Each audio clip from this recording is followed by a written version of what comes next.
कोई तो दया करे मेरी पोती पर, कोई तो खरीद लो इस मासूम को।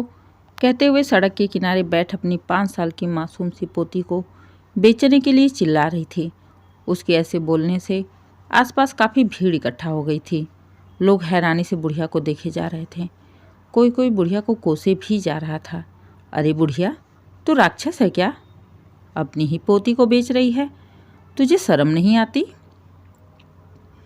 कोई कहता बुढ़िया ने धंधा बना रखा है, इतनी मासूम सी बच्ची को बेच रही है।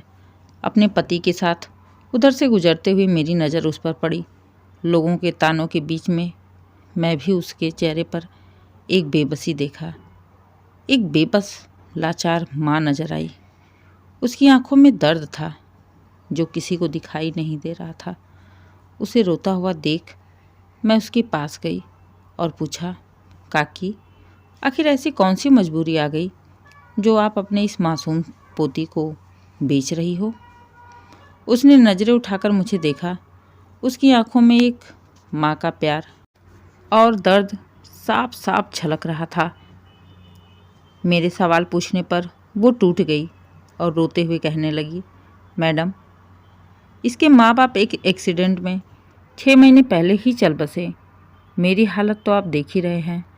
और ये ठहरी लड़की जात, मैं आज हूँ कल नहीं। अगर कल को मुझे कुछ हो गया तो इस मासूम को समाज के दरिंदे कुत्ते नोच के खा जाएंगे। मैं इसके लिए कुछ नहीं कर सकती, इसलिए सोचा किसी भले इंसान को दे दूँ। यहाँ पर इसे लेने के लिए तो बहुत लोग आ रहे हैं, लेकिन मैं उस भले इंसान की राह देख रही। आप मेरे ऊपर एक एहसान करो, आप इसको खरीद लो। कम से कम ये आपके घर पर रह लेगी। आप इसे बस 2 वक्त की रोटी और एक कपड़े दे देना। कोने में कहीं भी पड़ी रहेगी। आपके घर के छोटे मोटे काम करते करते धीरे धीरे बड़ी हो जाएगी और आपके घर को भी संभाल लेगी। एक नौकरानी समझ के ही आप खरीद लो। नौकरानी? मेरे मुंह से निकला। एक 5 साल की मासूम सी बच्ची क्या काम करेगी? लेकिन बुढ़िया की बातें भी सही थी। अगर कल को काकी को कुछ हो गया तो समाज के ठेकेदार उस बच्चे को जीने नहीं देंगे। मैंने अपने पति को देखा।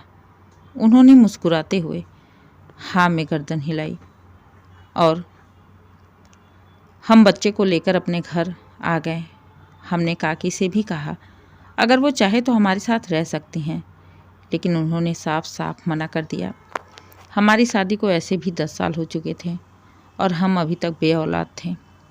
उस मासूम को मैं जब भी देखती मेरे कलेजे को एक अजीब सी ठंडक मिलती थी। हमने सोचा चलो इसी बहाने एक गरीब का भला भी हो जाएगा और हमें भी औलाद की कमी महसूस नहीं होगी। आज 21 साल बाद वही मासूम सी छोटी सी गुड़िया हमारा इकलौता सहारा बन चुकी थी। हमारी बेटी हमारी आंखों का तारा बन चुकी थी, जिसे देखकर हमारे दिन की शुरुआत होती थी। दोस्तों, हमारे दिल में प्यार और ममता है तो भगवान उस प्यार उस ममता को लुटाने के लिए कहीं ना कहीं से किसी ना किसी को भेज देता है। उम्मीद है कहानी आपको पसंद आई हो। अगर पसंद आए तो कहानी को लाइक करें, शेयर करें, चैनल को सब्सक्राइब करें और कमेंट करके ज़रूर बताइए कहानी कैसी लगी।